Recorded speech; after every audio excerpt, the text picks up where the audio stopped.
So let's talk about where you are, but I really want to talk about where you were at before, like, because you got to a point where you were walking. Okay, let's get going. How do you want to do this? This would be my third go around. Third go around. Bring it a little closer. Good. Plop right in, perfect. Leave this stuff How do in you there, do right? that by yourself, Lex? What's that? How do you do that by yourself? Is that? I usually have somebody with me, Uh-huh. but sometimes I can try to hang on to the rack precariously. So you got to pull the chair out and then. Yeah, Oh, I've geez. taken a few bumps doing that. Some not so good ones. About a year and a half, I was starting to be able to walk on my own, which was never the prognosis. Right. I mean, my initial prognosis was head and shoulders only. That I was could it. move. That was it. It's a high-risk maneuver, Steve. When I do it solo. Yeah, I can't imagine, bro. Okay, let's just probably tilt back and I'm gonna lean back towards you, right? yeah, let me. I can push my legs a little bit. All right. Just kind of bump it up. Yep. Boom. I Got it. push my legs along. All right. Oh, this is moving. That's not ADA compliant right there. Yeah. All right. Wow, that was easier than I expected. There we go. Yeah. Clean out the elevator. So why did that actually happen? I was on the floor like a magnet pulled me up against the nightstand. I couldn't breathe. I thought I was going to die in the room there because I fell off the bed trying to move my head and shoulders because I'm a side sleeper. I was right near the edge of the bed. I was in such pain. I was having a really, inexplicable burning, stabbing pain in my neck and shoulder blades when I woke up Right. at the hotel there in San Francisco. The two ambulance techs, the driver and the guy in the back that took me down from the room, Right. huge wrestling fans. Thank God. And they were like, where do we, and I saw them discussing it, they're like, where do we take them? After you left, I wonder how crazy we're sitting here now. You were there the moment it happened. Those two techs got me to Stanford, and that was a good thing. Yeah, it was a big They're deal. like one of the best hospitals in the world. They said, well, we might get fired, but they bypassed like 20 hospitals on the way from the San Francisco airport down to Stanford Right. to get me there, which is amazing. Yeah, And talk about the hand of God there, right? sure. The doctors are interested in maybe, they said potentially, but may not be a cause. Right before I got in the airplane to fly out there, I had to get in a quick, heavy shoulder trap and neck workout. And when I was on the plane, Just like you. I was talking to a person 2 seats over with an empty seat between us, so I had to turn my neck like this on the airplane. Right. And when I went to turn my head back, that burning sensation was hitting me. But I felt that every once in a while. I just thought it was like a pinched nerve, which on the airplane, when I went to turn my head back straight ahead, I was like, ooh, it really hit me. But what triggered it, they're not sure. It could have been the workout, could have been the plane ride, maybe not. Might have happened anyways. I had some warning signs, but they go, we can make an educated guess.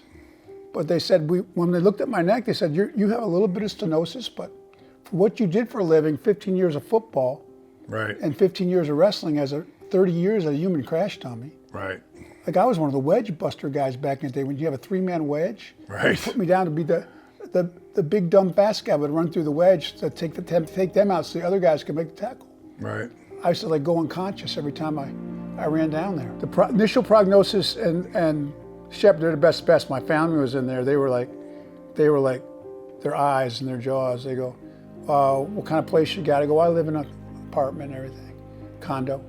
They go, you got how the doorways, how the ramps, and stuff like that. And we're going to measure you for a chair and all that. I'm like, well, how long is that for? Basically, they go,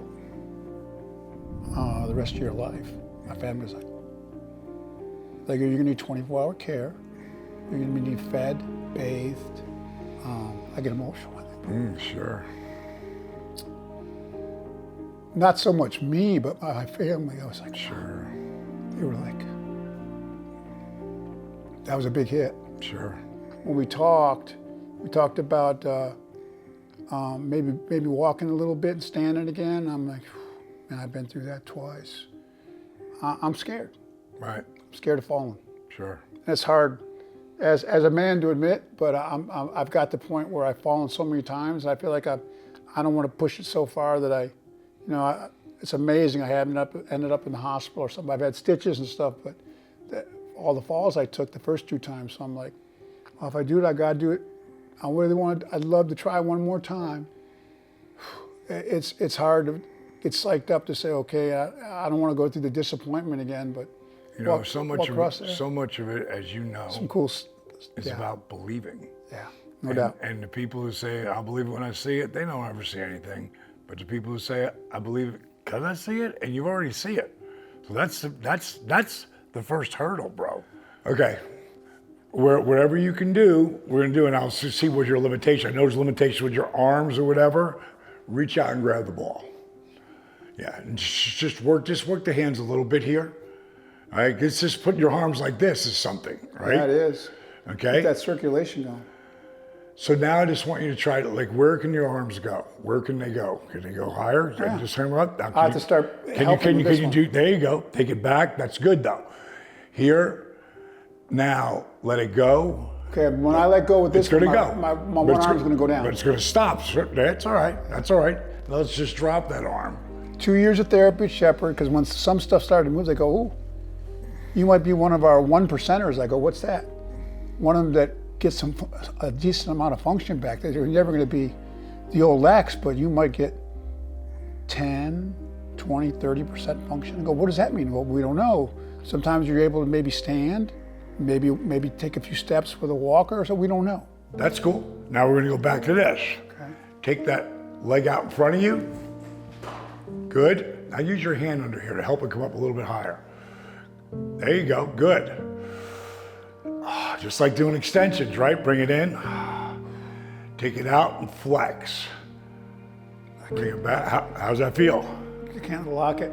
That's okay. Freaking dude, I just wanted to get you moving it. You ain't been moving it. It's a crazy journey. That I was even there when it happened because I hadn't seen you in years. How crazy is that? Here we are sitting here. All right, how you feeling? Ready to get in my chair. Good. Yeah, we got it. All right. Take your brakes off. Whew. All right, brother. Well, that was Awesome, man. Thank you. Step one. Yeah. Step one.